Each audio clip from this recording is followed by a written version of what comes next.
Hi friends, இன்னைக்கு அதிரசம் எப்படி செய்கிறது பார்க்கலாங்களா? 1 கப் பச்சரிசி மாவு எடுத்துட்டு அதில் தண்ணீர் சேர்த்து 2 மணி நேரம் ஊற வச்சு எடுத்துக்கணும். ஊறினதை ஒரு 20 நிமிஷம் காய வைக்கணும். காஞ்சது கையில் எடுத்து பார்த்தா ஒற்றை பதத்துக்கு இருக்கணும். இப்போ இதை மிக்ஸி ஜாரில் போட்டு அரைச்சிக்கலாம், நைஸாக அரைச்சிக்கலாம். அரைச்சதை ஜல்லிச்சு எடுத்து வச்சுக்கலாம். 1 கப் பச்சரிசி மாவு, 1 கப்பு வெல்லம், இதாங்க அளவு. இப்போ வெல்லத்தை கிண்ணத்தில் போட்டு தண்ணி விட்டு கரைச்சிக்கலாம். நல்லா கரைச்சிக்கலாம்.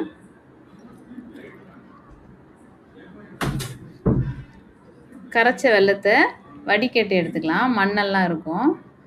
இப்போ மறுபடியும் ஸ்டவ்வில் இந்த பாத்திரத்தை வச்சு இந்த கரைச்சி வெல்லத்தை ஊற்றி வெல்லைப்பாகு தயார் பண்ணிக்கலாம். இதில் கொஞ்சம் ஏலக்காவை சேர்த்துடலாம். நல்லா கிளறி விட்டுகிட்டே இருக்கணும்.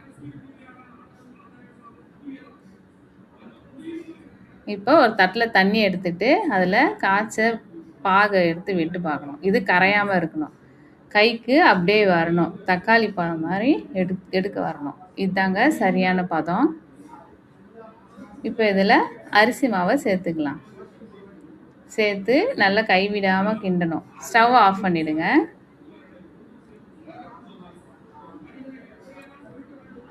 நல்லா கிண்டணும். இப்போ கொஞ்சமாக எண்ணெயை சேர்த்துக்கலாம்.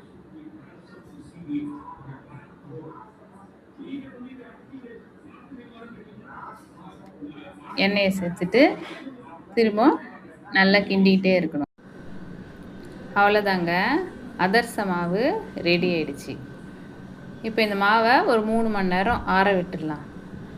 ஆற விட்டு அதுக்கப்புறம் அதிரசம் பண்ணலாம். நம்ம ஒரு பாலித்தீன் கவர் எடுத்துக்கோங்க, அதில் கொஞ்சமாக எண்ணெய் விட்டு தேய்ச்சிக்கோங்க.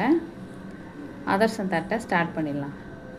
அதுக்கு முன்னாடி கடாயில் எண்ணெய் விட்டு கொதிக்க வைங்க. ஆனால் சுடும்போது சிம்மில் வச்சு சுடுங்க, ஏன்னா இது சீக்கிரமாக தீஞ்சிடும். சிம்மில் வச்சு சுட்டிங்கன்னா கரெக்டாக இருக்கும். இப்போ பொரிச்சு எடுத்துக்கலாம். அவ்வளோதாங்க, அதிரசம் ரெடி. எவ்வளோ சாஃப்டாக சூப்பராக வந்துடுவாங்க. செம்ம டேஸ்ட்டாக இருக்குது.